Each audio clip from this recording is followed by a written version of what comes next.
Right, morning again, day 5. Yesterday was not a good day. Today can't be worse, surely? Can it? Hopefully into Portugal today, which means the change of time zone, so I actually ride for 1 extra hour today. The same thing that Jean-Marc did yesterday. Yeah, back on the road, got my big fat tyre on the back now, so let's go.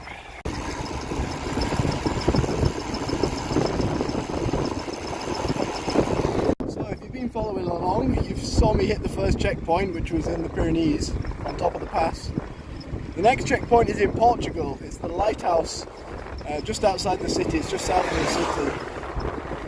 So it's actually 325 kilometers from my current position. I'm already a few hours into the day. It would be amazing to reach it today, so this is going to be my target. 2,000 meters of climbing. Hey! So many big thumbs up.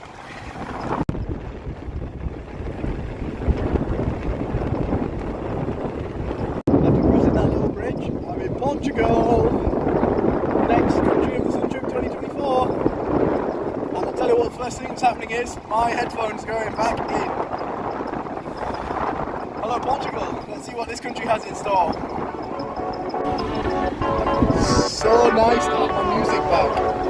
Now let's get to that lighthouse.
I'm at the highest point of today, which means it's all the way downhill to the ocean, no?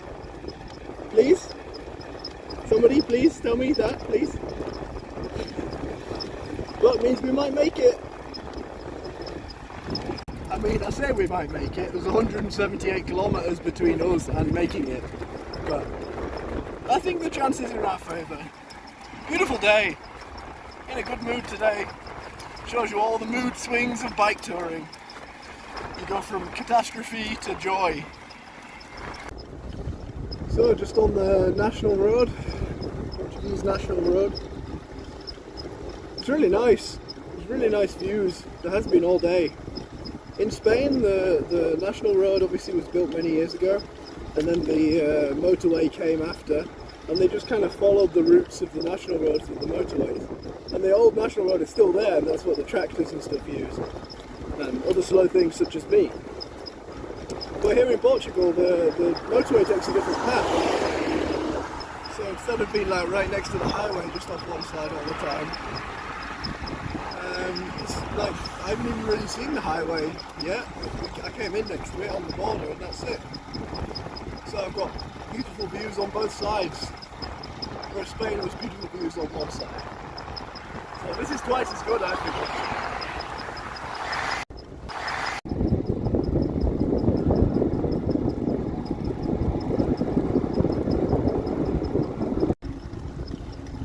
Well, just chatting with Mr. Mayor from Bungie. If you remember him from the previous video, we're still in touch. Super nice guy.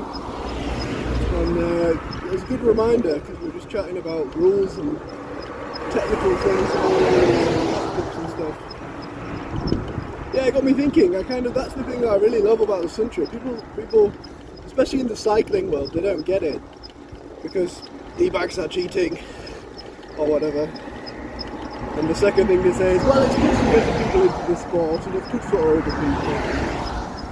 but really they're thinking e-bikes are cheating. But the thing about it is, that I find so interesting about the Sun Trip is it's more than just the cycling. There's so much more to it. It's how, like in the Tour de France or these other Grand Tours, kind of the tactic to win. I mean, you could be fitter than everyone else, but realistically it's not going to happen because everybody reaches a very similar ceiling. The tactic is in the drafting. That's why it's like a team sport. You know, you're spending 20-30% less energy by being behind another cyclist. And all the tactics are like, when do you break away from that? How long do you stay in? You have your team protect you from the wind the whole way. And that's the game, that's the fun, that's the sport. Well, in the Sun Trip it's different because obviously we're not in a peloton of people, usually. The things about the Sun Trip that are interesting to me. So for example, one of the rules, the max speed, the max assisted speed of the bike is 45 kilometers an hour of any of the bikes. So beyond 45 kilometers an hour, the motor does nothing. You can obviously go faster if you're going downhill or whatever, or you have an insane tailwind. But this introduces a lot of interesting points because if you are going downhill and it is sunny, or you do have a tailwind, if your battery's full and you're already going 45 kilometers an hour, you can't spend the energy, and that energy is wasted. The battery's full, the solar panel does nothing, it's not charging where it could have been. And maybe your competitor is charging, so that's a disadvantage. So you need to make sure that the battery's full enough to do whatever you need to do, but not too full, because then also you can't regeneratively brake down the hills. It's kind of like a game, you know, you've got all these different aspects. Then you've got the technical side where, like, you know, the technical decisions you've made with the bike. Do you try and be fast and light? Or, you know, do you try and be sturdy and reliable and kind of win in that way? Or make progress in that way? You have a lot of solar, you have little solar. All of these things come into it. I really like it, I think it's so interesting. Then, of course, you've got the route choice. That's another completely separate aspect. I like all this technical stuff, I think it's really nice. And for an adventure that's so long, you know, it has to have these different things to keep it interesting, I think. This edition has been pretty interesting because obviously there's a bit of a battle going on between me and Jean-Marc. And also further back in the pack. I thought the German team would be further up.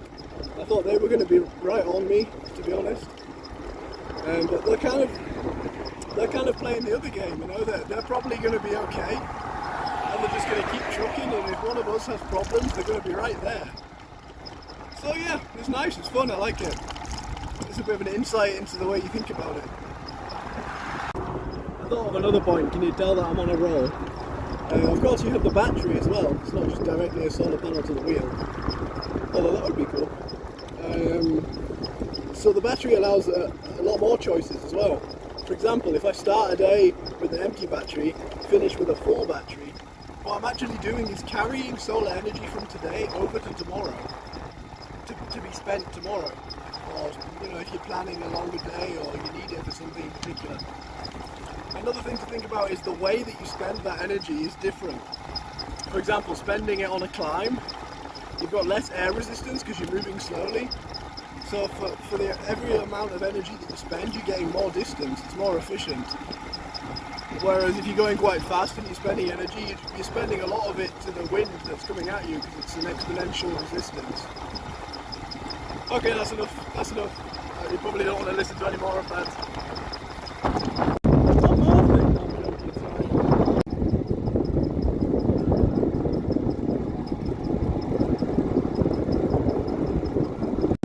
Jean-Marc just arrived at the checkpoint. It's 6 o'clock. So once I get there, we can see the time difference between us. It's going to be a bit tight, 60 kilometers left. I don't know if I'm going to make it actually. Hey! Free draft! We're gonna peloton. Oh, these guys are coming! 85 kilometers to go. This is the encouragement I needed. Climbing together, 2 other guys. Brilliant. He is right here. He turned around after the checkpoint. He's right here. He's coming down this road. Our dots are like on top of each other. I'm just going to see this white missile go past me. No way, I really want to catch you on video. I just passed him. He just came flying past me. I press record on the phone. Your storage is full. Oh my god, the worst timing. Why is it always like that? Oh man. I couldn't really see what he was, I don't even know if he saw me. He didn't even really look my way, but it's hard to see a person inside of automobile. I guess he saw me. Yeah, no, full speed to the lighthouse! 18 kilometers left and I'm climbing at 6%. This is not what I need.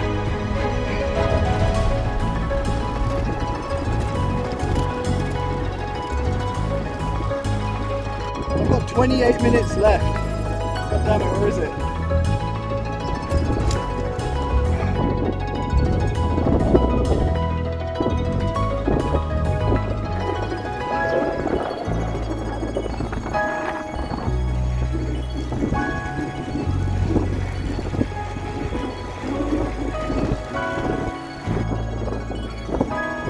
I see it. I've got 23 minutes.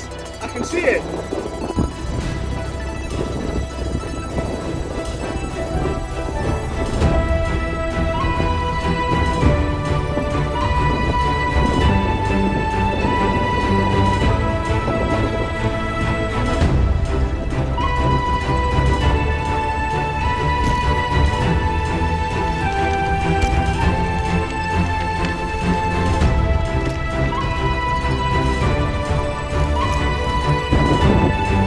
Yes, come on! 382 kilometers. I've made it. Okay, fastest photo ever. We'll go find somewhere to sleep.